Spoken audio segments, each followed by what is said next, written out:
Hello my people, and welcome back to Freedom Forest. Freedom Forest is 3 acres of land that over the last 8 years we've turned from a bramble patch to an edible landscape with its own jungle, annual and perennial growing beds and a food forest. In today's video we're going to be looking at our potato growing for the 2021 to 22 season. We're going to be taking a look at some of the varieties we grew and how they fared in the really challenging drought conditions we had last summer. We started with brand new no dig beds last season, and we'll take a look back first at some snippets of a video I did last year preparing the beds and planting the potatoes. This ground we're on has taken a pummeling basically for many years when this was previously used as a market garden, and there was a lot of heavy tilling, and this area actually had rows of polytunnels on here, so the soil would often get really dried out because there was quite a few years where they weren't being used at all, and it was basically like dust, no organic matter in it whatsoever. Even weeds have struggled to grow here. So part of the regeneration of this area is that we've been bringing in over the last couple of weeks compost, laying it down on top here. And previous to that, I've forked over this area, which I don't normally do, but it was so compact, I thought in this case, it's got to be done. We've experimented with a lot of different varieties of potatoes over the last 8 years, and we found the Sarpo range of blight and virus resistant potatoes to be by far the best performing for us. And if you're wondering at this stage or would like to know what they taste like, we also did a harvest and taste test video of all these varieties last year that I'll put on the screen now as well. And the first variety we harvested was the earliest in the Sarpo range, which is called Sarpo Una.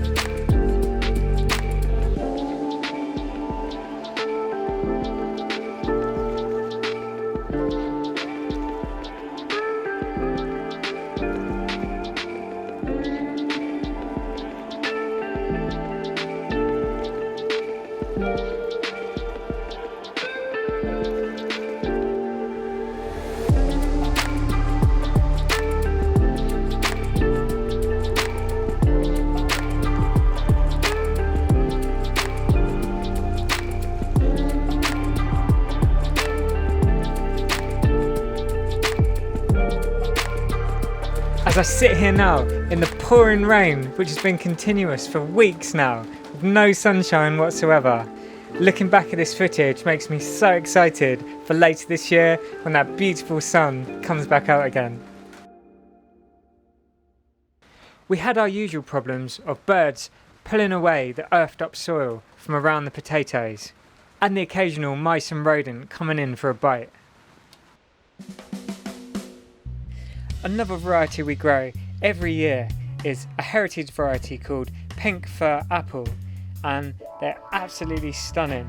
They remind me of some kind of tropical tuber. They grow a bit like ginger or turmeric with little knobbly bits on, and they taste absolutely delicious.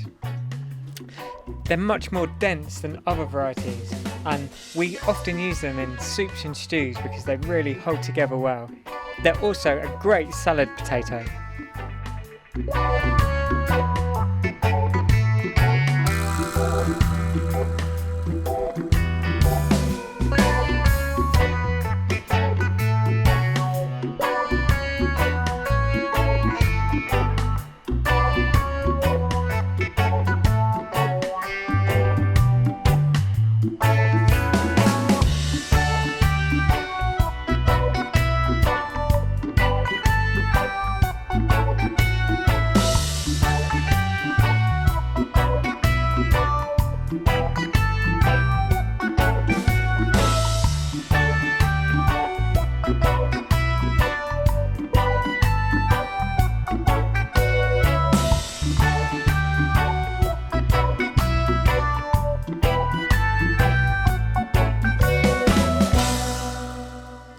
I also tend to grade our potatoes as we go, so I put the ones we're keeping in the crate the throwaway ones in one sack and the seed potatoes in another.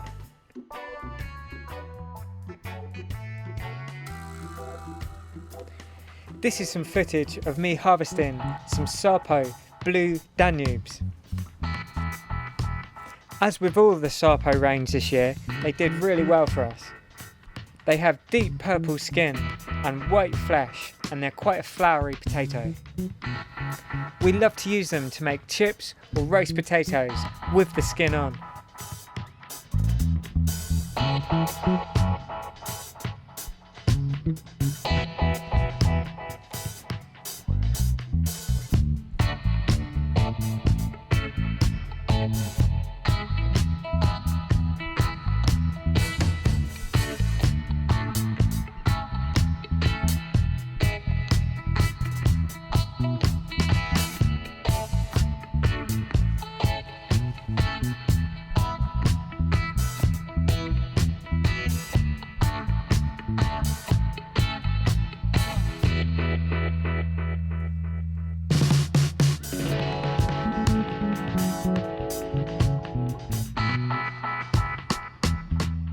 We've been enjoying our Sarpo Uno potatoes for about the last month now. They were the first variety we harvested.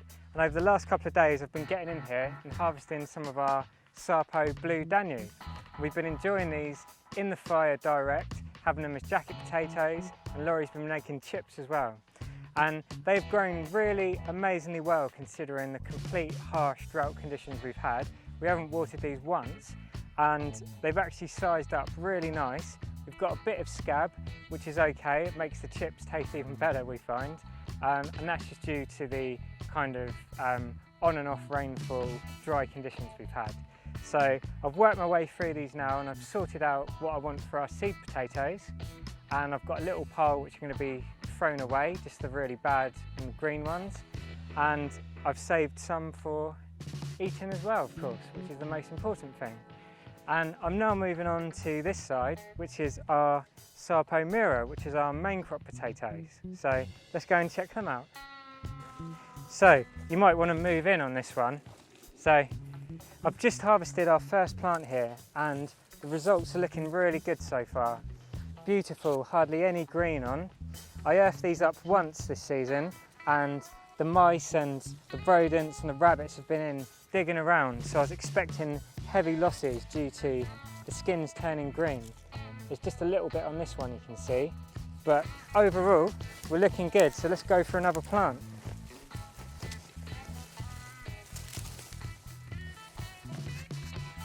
Oh, lovely size there again, beautiful. Wow, look at that one. They're just so consistently large as well.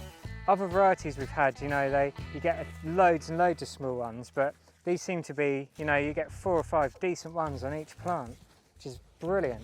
And they're still going here, look at that. It's like a boulder.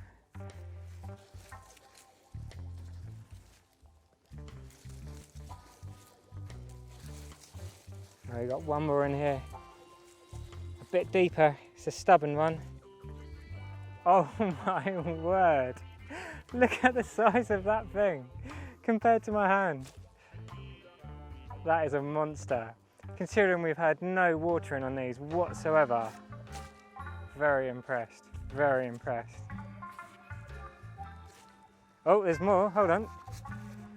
Okay, so from that plant alone, we've had 1, 2, 3, 4, 5, 6, and I think that one was from it as well. 7 whoppers, and then some new potato sized ones as well. Fantastic. And that there is just 3 plants of our Sarpo Mira. And Sarpo Mira have this amazing ability to just basically keep growing new greenery, despite whether they get blight or what. So these will actually continue to grow underground, the tubers, basically until they're killed off by the frost. So I'm just going to keep it at those plants for now. I wanted to just do a little test to see whether a lot of them were going to be green. But as you can see here, where I earth these up, pretty much for the most part, there's not many potatoes exposed. You've got the odd little bit here and there, but I'm thinking these are going to actually probably be best left in the ground for the time being.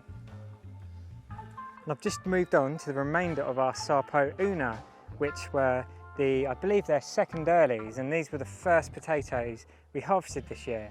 And I left probably about 12 or 13 plants in for seed, basically, because I wanted the plants to mature enough so what we select to seed will store throughout the season. And what I'm doing now is just going through here and selecting our seed for next year. And you notice quite a lot of these have got a scab on, and that is mainly due to the weather conditions we've had and the kind of dry and kind of up and down conditions, basically, rather than it being so much of a disease. But I'm looking for kind of medium-sized ones, maybe kind of like an egg, maybe a bit bigger, maybe a bit smaller.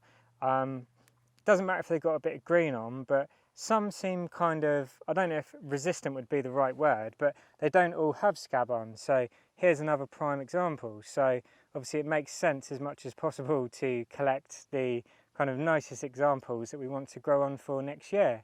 And it's a good way of using ones that would otherwise be, you know, you'd have to throw half away or would be inedible because of the green on the skin. So these have been in long enough now that we can store these through for next season.